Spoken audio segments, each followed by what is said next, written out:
Hi friends, welcome back to Code with Vanga channel.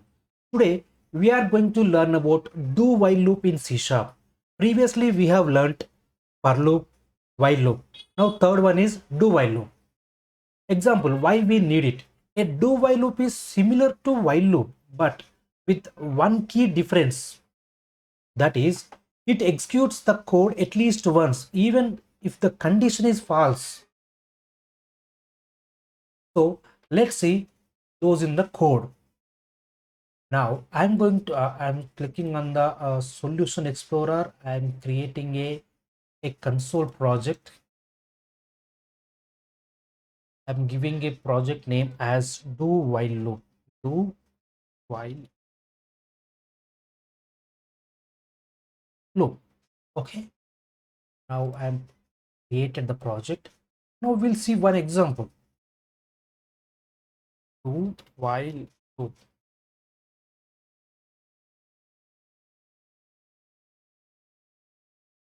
See,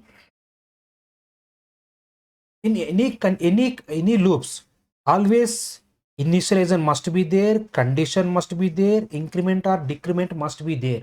There is no doubt at all. Only the difference is, what is the difference between do while loop and while loop is, do while loop executes even the condition is false also. That is only one condition. Okay, now we'll see one example. int i int I have initialized with 1. Okay, this is fine. Now we have to write a do condition.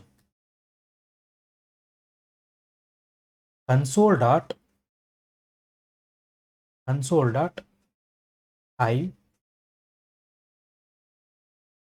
This is a printing value. Now we have to write a condition over here. We need to use while.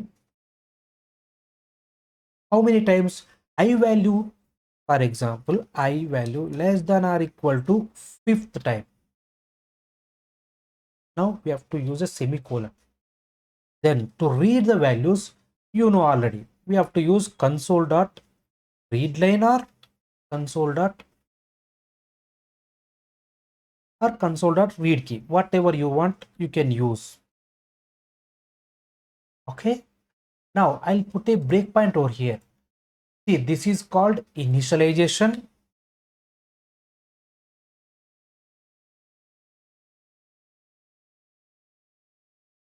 Initialization. This is called condition checking.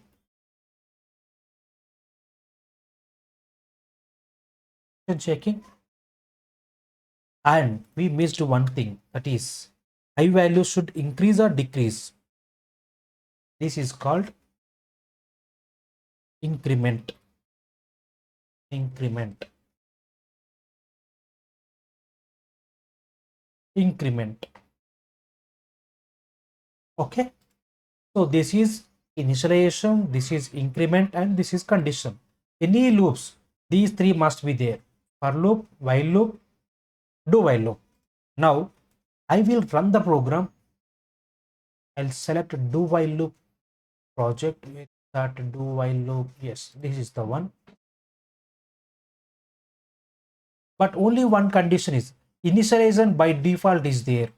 Okay. Only thing is that condition checking is the end of the loop. So first value will get printed. Console I 1 is printed. Now it is checking the condition. Now 2. So 2 also get printed. Now 3 also get printed and increment is there. And 4 also printed, increment also there. Now look at here, I value. See, now I value is 6. When 6 it is a false, then it exits the loop. 1, 2, 3, 4, 5. I'll repeating once again. Difference between do while loop and while loop. Do while loop, the first record will get executed even though condition is false. That is the one key. It executes the code at least once even the condition is false. But when it comes to while loop, even if the condition is false, that will not get executed. That is the only difference between do and do while loop and while loop. But when it comes to, all three have a same similar meaning. One is initialization and condition and increment. There is no difference between three, but only the order is changing. When it comes to for loop, the first one is initialization and second one is condition, third one is increment. But when it comes to do while loop, the first one is initialization, second one is increment, and third one is condition. The first loop, first record will get executed. So friends, this is all about do while loop. Please share it my video with your friends, and do like and share, subscribe my channel. Thank you.